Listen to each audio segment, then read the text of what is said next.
Jakpro itu kan dia waktu awal saja dia sudah mengeluarkan dana cukup besar ya untuk Monas itu ya, di Monas kan pernah juga. Iya. Itu udah mengeluarkan dana itu Jakpro, hasil audit BPK-nya bunyi itu ada. Kurang lebih 9 miliar atau berapa totalnya ada itu. Okay. Kemudian dilanjut lagi sekarang di Ancol ya, mereka membangun sirkuit.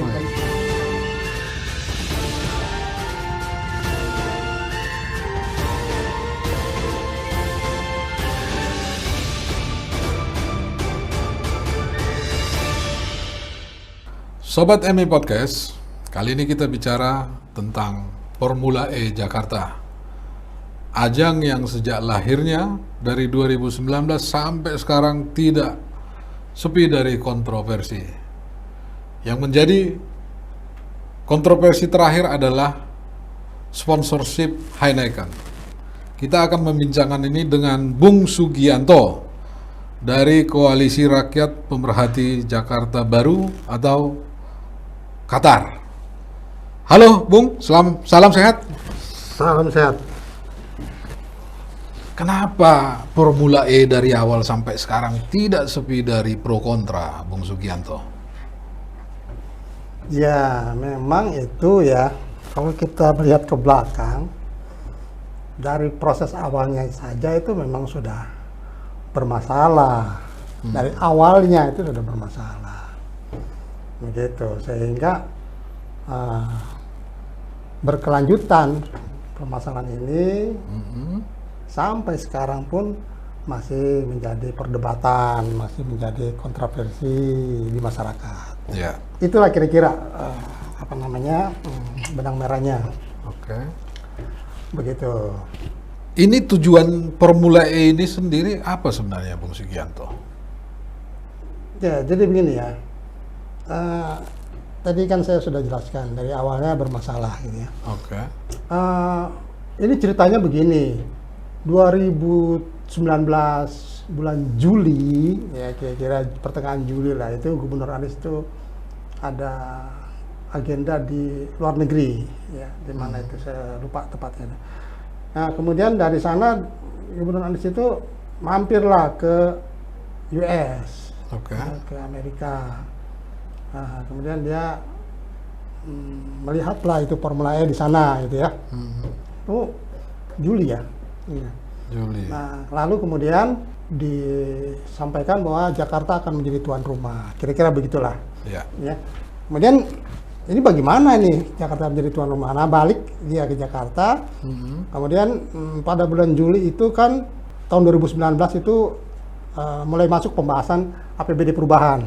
Ya. APBD perubahan ya. Nah, di Agustus itu kemudian ini masuk gitu loh. Oh, Program ini masuk. Masuknya itu di Dinas Olahraga. Dinas Olahraga. Ya, Dinas Olahraga. Pos anggarannya. Nah, pos anggaran masuk Dinas Olahraga. Oke. Nah, ini sebenarnya dari sini aja udah bermasalah. Gitu.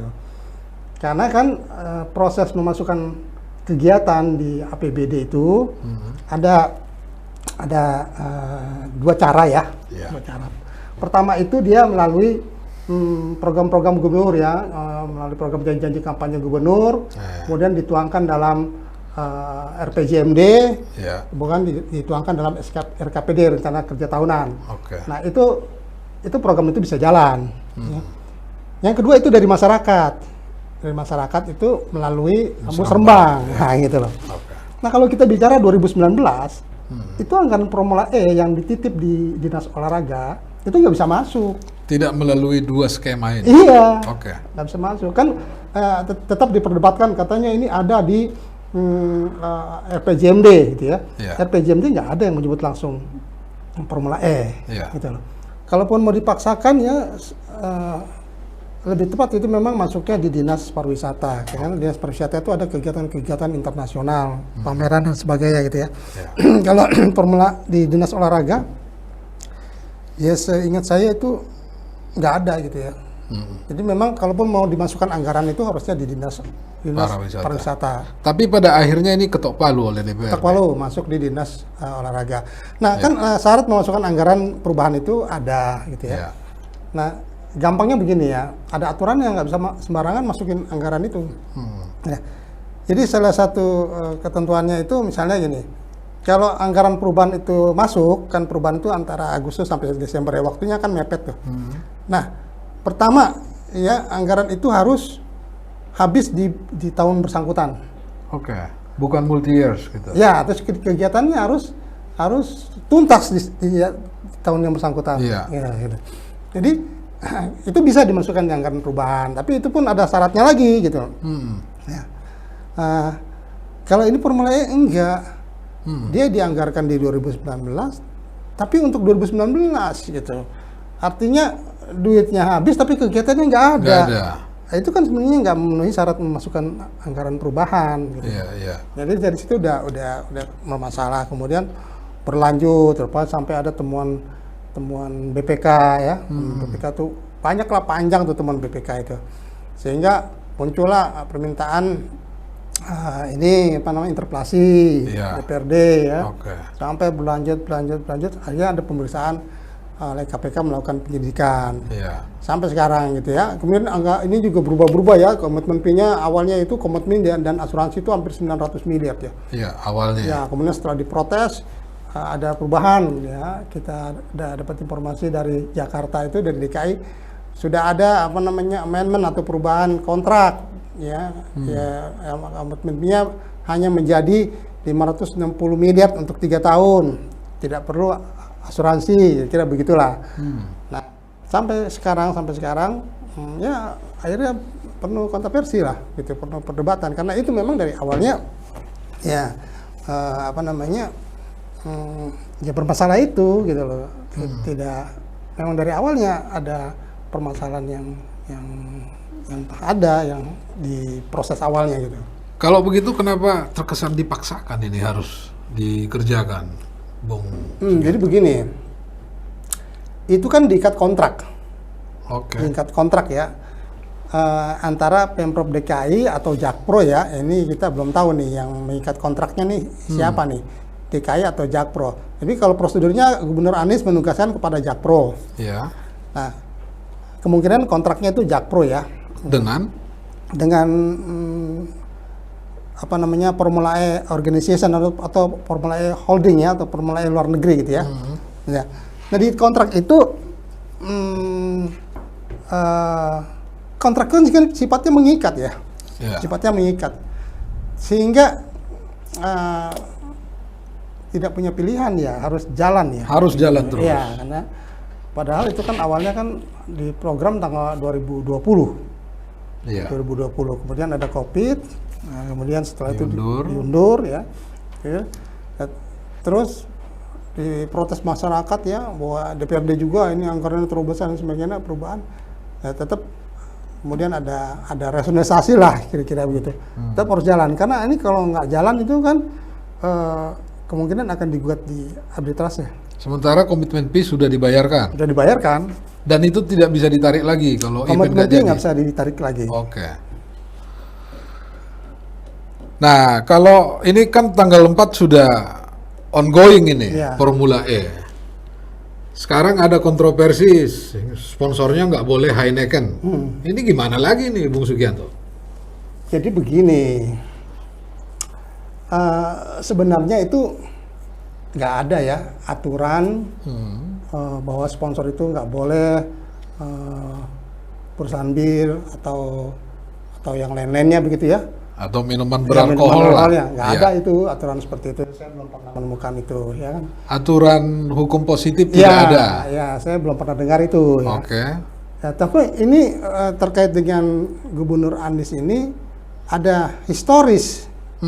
Ada historis saat kampanye ya, kalau saya tidak salah ingat ya, dia ingin menjual saham bir gitu loh. Saham DKI di PT Delta ya. PT Delta. Iya. Kurang lebih begitu ya. Nilainya kurang lebih 1 triliunan gitu ya. Kalau dirupiahkan gitu. Nah, itu kan menjadi ramai di masyarakat. Ya.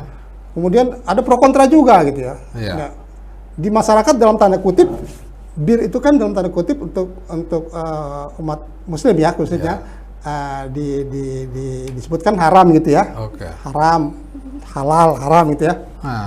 Sehingga ini menjadi menjadi perdebatan gitu ya. Jadi saat ditolak oleh DPRD, bahkan Gubernur Anies bilang, ya kalau begitu kita laporkan saja kepada rakyat Jakarta bahwa DPRD yang menolak gitu, kira-kira begitu ya. Ada itu kok statementnya begitu. Nah, kemudian dari sini melekat di alam bawah sadar masyarakat gitu loh, bahwa Jakarta itu ya dalam tanda kutip tidak suka yang begitu-begitu gitu kira-kira ya. Oke. Nah, kemudian di Formula E, Iya. Ujuk-ujuk ada tiba-tiba Heineken. ada Heineken. Iya. Gitu. Nah, Heineken sendiri ini sebenarnya itu kan sponsor global ya. Iya. Itu udah diakui juga oleh Formula E sponsor global. Cuma memang kalau menurut saya Formula E Jakarta atau Jakarta Epic ini ya inilah blunder lah ya, berlebihan lah ya. Itu ditaruh di apa namanya di websitenya gitu ya, bahwa ini ada sponsor sponsor utama, sponsor global. Kemudian mereka menjelaskan gitu ya, bahwa ada sponsor Heineken dan sebagainya. Nah, kemudian masyarakat tercengang kaget gitu loh. Iya. Padahal sejatinya itu nggak perlu mereka bahas gitu loh, nggak perlu diumbar gitu loh, karena itu memang bukan domain mereka gitu. Mereka juga tidak akan bisa melakukan apa-apa gitu loh, tidak akan bisa melakukan apa-apa. Membatalkan nggak mungkin karena itu ranahnya di Formula E luar negeri ya, atau Formula E global ya, atau Formula E di internasional ya.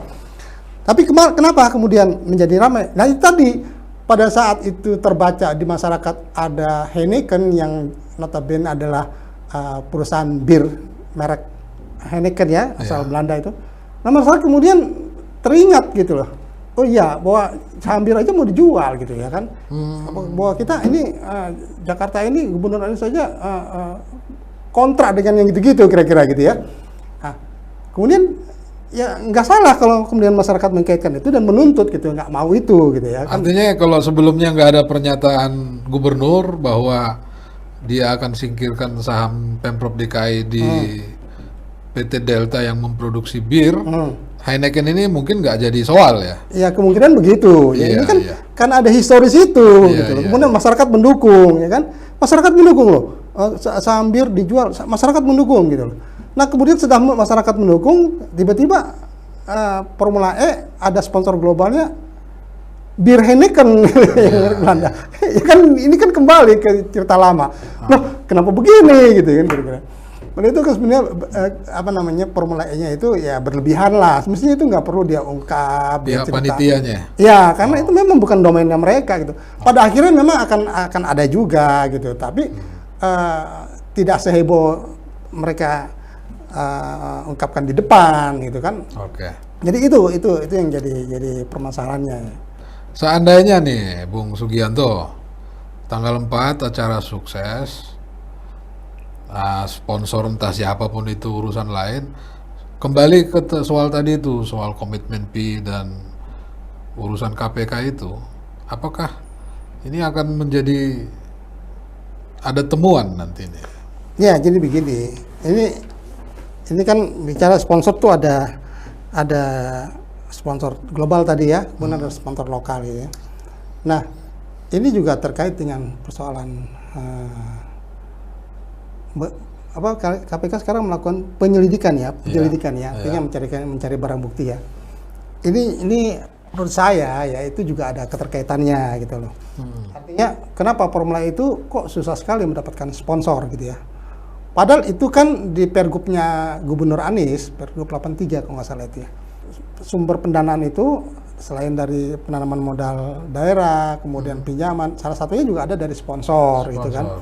Artinya supaya Formula E ini tidak melulu menggunakan dana APBD atau dana negara, dia harus menggunakan dana swasta kerjasama.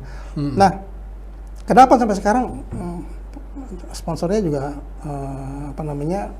Ya kalau kita baru dengar baru 7 ya.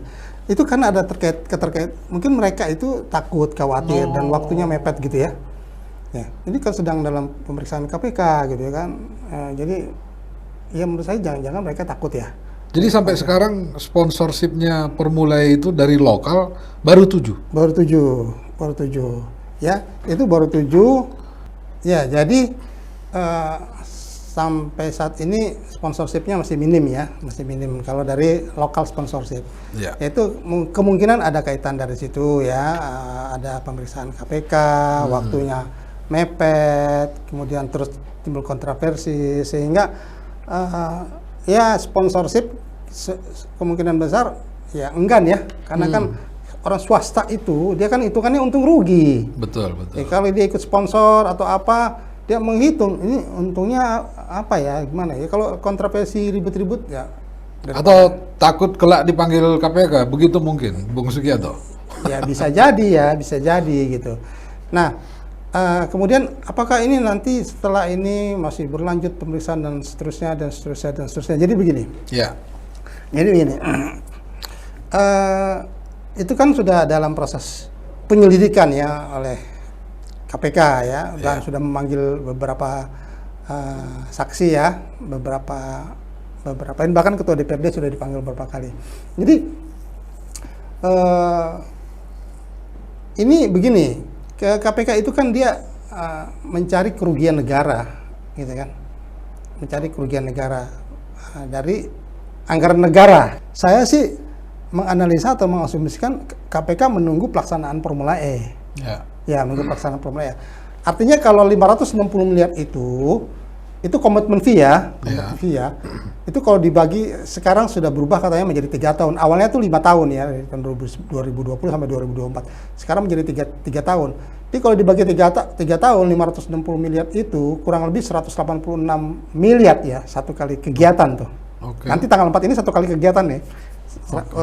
Itu common fee-nya 186 miliar. Gitu. Karena ini terbagi dalam 3 tahun. Ya. Artinya akan ada tiga kegiatan. Tiga momen gitu. 3 momen. Nah, tapi dibayar sekaligus di depan. Dibayar sekaligus. Gitu. Awalnya malah 2, sekian triliun kalau nggak salah itu komitmen fee itu. Nah, kalau itu sudah dilaksanakan, nah dalam tanda kutip duit negara itu tadi sudah digunakan, gitu loh. Kalau menurut analisa saya begitu. Nah, karena sudah digunakan, kemudian KPK bisa masuk lebih jauh untuk memeriksa digunakan seperti apa, kepada siapa, bagaimana, apa untung ruginya, gitu ya. Jadi kalau secara keseluruhan ini kan menyedot anggaran besar loh. Itu dari anggaran negara aja, dari APBD aja itu 560 miliar. Belum Jakpro yang tersendiri gitu ya, mengeluarkan anggaran tersendiri. Jakpro itu kan dia waktu awal saja dia sudah mengeluarkan dana cukup besar ya, untuk Monas itu ya, di Monas kan pernah juga. Itu udah mengeluarkan dana itu Jakpro, hasil audit BPK-nya bunyi itu ada. Kurang lebih 9 miliar atau berapa totalnya ada itu. Kemudian dilanjut lagi sekarang di Ancol ya, mereka bangun sirkuit dan sebagainya. Itu ya tendernya kemarin sekitar 50 sampai 60 miliar ya. Itu dana dari Jakpro. Jakpro sendiri dananya dari mana? Jakpro sendiri dananya dari penyertaan modal daerah. Karena Jakpro itu kan 100% modalnya milik Pemprov DKI gitu. Nah, jadi menurut saya KPK akan terus menindaklanjuti, mendalami proses ini gitu loh, untuk menemukan unsur kerugian negaranya. Kalau nanti setelah pelaksanaan tidak diketemui unsur kerugian negara, kemudian kasus ini bisa di-close ya. Kalau menurut saya ya, kalau memang nanti ada unsur kerugian negara, ya, kasus ini bisa terus berlanjut gitu loh. Sesungguhnya ya sejatinya ini bukan program multi-years, bukan tahun jamak, sehingga tidak bisa dianggarkan terus-menerus, ya. Khususnya melebihi masa tugas gubernur. Gitu loh. Nah, Gubernur Anies ini kan habis masa tugasnya 16 Oktober 2022. Tahun ini. Nah, saat awal itu kan diprogram dari tahun 2020 sampai tahun 2024. Itu kan sudah melewati masa tugas gubernur. Makanya di Kepala Dinas Olahraga itu menyurat kepada gubernur, ini nggak boleh dianggarkan melewati masa tugas gubernur gitu ya. Jadi, tapi kalau nggak dianggarkan, nggak dibayar, nanti ada potensi digugat di arbitrase oleh Formula E karena ada perjanjiannya begitu gitu di Singapura gitu. Bung Sugianto, melihat begitu peliknya Formula E, apa sih sebenarnya yang ingin dicapai oleh Gubernur Anies atau Pemprov DKI dari pelaksanaan ini? Ini kan dalam tanda kutip saya tegaskan tadi bahwa ini dipaksakan masuklah anggaran ini gitu kan. Oke. Dipaksakan. Iya kan? Iya. Karena itu di perubahan kan. Iya. Perubahan kan. Nah, kenapa demikian gitu loh? Nah, ini sih prediksi saya saja ya. Iya. Semoga salah gitu ya. Nah, ini kan event besar, event internasional gitu loh. Jadi kalau seandainya ini jalan gitu ya, itu kan memberikan kesan positif ya, Buat? atau dampak positif buat gubernur ya. Oh, berarti dia ingin naik kelas gitu? Ya, ini kan event besar ya, event ini nggak mudah itu ya, atau kegiatan itu ya, kegiatan Formula itu ya. Jadi event positifnya itu ya kalau saya bahasa sederhananya, keuntungan politiknya sangat besar, sangat banyak gitu ya. Oke. Nah, itu keuntungan politik ya. Nah, tapi mereka kan berasumsi bahwa ini akan memberikan dampak ekonomi ya yang besar gitu ya. Kalkulasinya itu sekitar 2 triliun ya, 2 triliun lebih lah gitu dampak ekonominya gitu. Selama event itu? Ya, seperti kegiatan ini selama 5 tahun tuh awalnya tuh. Oh, selama 5 tahun. Awalnya ya. tuh waktu BPK tuh menjelaskan begitu ya, dampak ininya disebutkan dampak ekonominya sekitar 2 triliun lah ya kan, dan sebagainya. Kemudian akan membangkitkan ini UKM dan sebagainya, terus pariwisata terkenal Indonesia dan sebagainya, kira-kira begitulah ya. Yeah. Nah itu dari sisi penjelasan Pemprov DKI. Nah saya melihat dari sisi politik ya, kemungkinan ini kan akan memberikan dampak positif yang besar buat Gubernur Anies gitu ya. Kalau sukses. Kalau jalan ini kali nasional. Apalagi nama Gubernur Anies ini kan selalu muncul dalam Capres ya, Capres 2024 gitu ya. Jadi mungkin ini perpaduan itu tadi lah. Jadi akhirnya ya ini harus jalan gitu loh. Ya ini asumsi saya aja gitu. Ini harus jalan gitu. Nah tapi memang karena ini sudah menyangkut kegiatan internasional, maka ini akan memberikan dampak buruk ya buat Indonesia khususnya kalau seandainya kegiatan ini gagal gitu ya. Makanya kan semua turun nih ya, dari Nasdem ya ada Saroni ya kan? Terus dari Golkar ya ada ketua MPR juga ikut mendukung dan sebagainya. Tidak kurang Presiden Jokowi datang meninjau lokasi. Itu sebenarnya sinyal bahwa ini kegiatan ini jangan sampai membuat malu negeri ini gitu ya. Negara gitu ya. Bukan hanya si Pemdanya Bukan hanya si Pemda aja gitu. Jadi dalam pesannya begini, ini nggak boleh main-main kegiatan ini bikin malu kita nih kalau gagal nih, kalau jelek, kira-kira begitu. Itu pesan yang kira-kira bisa kita artikan dari dukungan tokoh-tokoh nasional tadi, tokoh-tokoh publik tadi ya, ada Saroni ya, ada Bung Saroni, ada Bung Pak Bambang ya, kalau saya Bambang ya kan.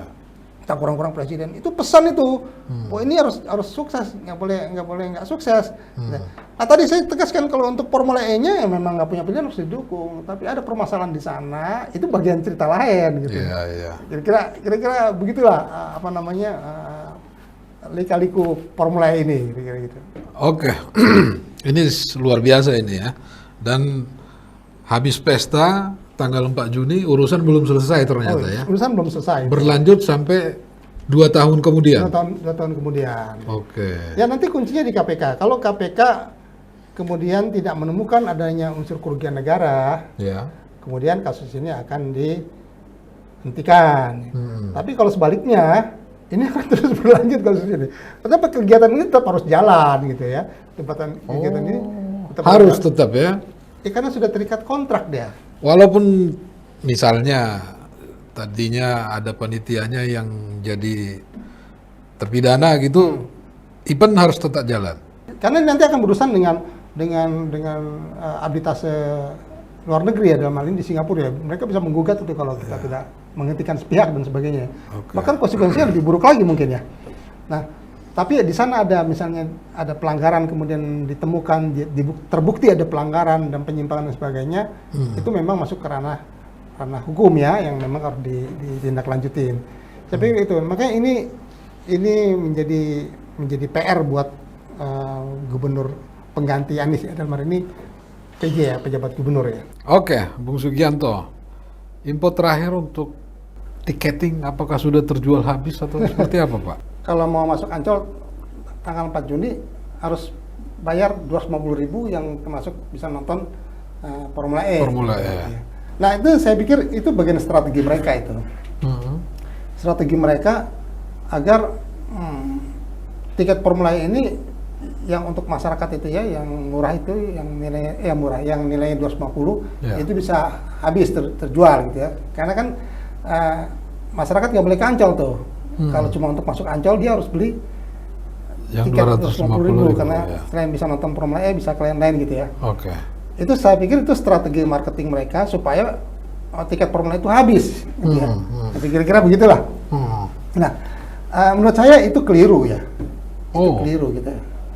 Itu keliru. Kenapa? Karena 250.000 itu besar loh. Iya. Itu satu orang.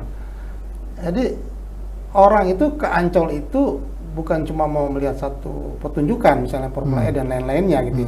Orang ke Ancol itu kan tujuan utamanya biasanya sih mau ke pantai gitu ya. Betul.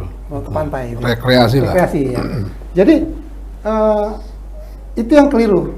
Ya, Bung Sugianto, ini perbincangan kita sangat panjang dan padat ini saya lihat. Bisa dirangkum Bung Sugianto supaya warga Jakarta paham betul ini Formula E. Iya. Sebenarnya ini masih panjang sekali kalau kita bahas Formula E ini karena saya ikuti betul dari awal sampai akhir nih. Jadi kira-kira kesimpulannya begini ya. Pertama, Formula E itu tidak punya pilihan. Tetap harus didukung. Siapapun harus wajib mendukung itu, tanpa terkecuali. Harus terlaksana. Itu rumus pertamanya, Formula E-nya. Gitu ya. Kenapa? Karena ini menyangkut nama baik dari satu ya bangsa kita. Itu yang pertama. Nah, kemudian yang kedua ada dua persoalan. Ada Formula E, ada masalah Formula E. Gitu. Nah, kalau Formula E-nya, tadi saya tegaskan siapapun pasti mendukung. Ya kan? Bahkan Presiden juga mendukung, Ketua MPR mendukung. Ya kan? Dan saya baca Presiden akan nonton langsung. Ya, itu Formula E-nya, kegiatannya. Apalagi ini ada pesan-pesan, mobil listrik dan sebagainya. Nah, terus yang kedua, di Formula E itu ada proses, ada ketentuan-ketentuan, ada masalah di sana, ada dugaan masalah di sana, ada dugaan korupsi di sana, itu bagian lain, gitu loh. Nah ini juga harus dilihat, harus dikritisi, bahkan sekarang sedang dalam proses penyelidikan oleh KPK. Nah masyarakat, ini termasuk saya, melihat dalam hal konteks ini, kita mesti juga konsisten. Kalau untuk pemberantasan korupsi kita harus dukung, jangan bias, gitu. Kemudian Formula E-nya harus mati-mati dukung, tapi ininya seolah tutup mata, ya nggak bisa. Nah, memang dari proses awalnya kita melihat ada kejanggalan, ada masalah-masalah di sana. Jadi harus didukung. Sampai pada akhirnya KPK membuktikan bahwa tidak ada dugaan kerugian negara. Tapi kalau KPK sepanjang masih melakukan pemeriksaan, kita tetap harus memberikan dukungan. Nah itu kira-kira yang pertama ya. Jadi masyarakat mesti paham dulu bahwa persoalan Formula E ini ada dua masalah gitu loh. Masalah Formula E-nya sebagai suatu kegiatan olahraga, apalagi internasional, ya harus didukung. Ada masalah di sana, ya itu bagian lain. Bagian lain. Itu pertama. Kemudian yang kedua, ini menjadi pelajaran, pelajaran buat Pemprov DKI atau pemerintah ya, dalam membuat perjanjian-perjanjian dengan pihak luar. Pihak asing gitu ya. Nah, dalam buat perjanjian kerjasama itu rumusnya yang paling penting itu harus saling menguntungkan. Gitu. Nah, kalau saya melihat di proses kerjasama Jakpro itu yang kita dengar di masyarakat itu yang kita baca di media itu, Iya. sepertinya tidak posisi Jakpro ya dalam hal ini ya, dalam kerjasama ini sepertinya tidak menguntungkan buat Jakpro gitu loh. Oh. Karena harus bayar sekian awalnya ya, Iya. tapi kan belakangan katanya sudah ada perubahan dan sebagainya gitu ya. Oke. Nah, yang perlu diingat bahwa perjanjian internasional ini kan berujung dengan arbitrase atau gugatan dan sebagainya. Iya. Nah, kenapa? Karena kalau prosesnya gugatan itu yang menjadi taruhannya tetap kembali ke nama baik bangsa, nama Iya. baik negara gitu. Iya. Karena kalau sekali kemudian kita kalah di luar negeri, itu menjadi catatan negatif. Betul, Bahkan betul. terkait dengan investasi luar negeri, jangan ke Indonesia, nggak bener itu, orangnya nggak komitmen, gitu kan? Iya. Ini penting, ini nggak bisa dianggap sepele. Makanya dalam membuat perjanjian luar negeri itu harus betul-betul diikuti oleh ahli-ahlinya. Iya. Nggak bisa mendadak, nggak bisa sembarangan. Apa dampaknya? Karena nanti berdampak dengan kepentingan negara. Gitu. Betul. Baik, Bung Sugianto, terima kasih banyak sudah hadir di studio Monitor Indonesia Podcast.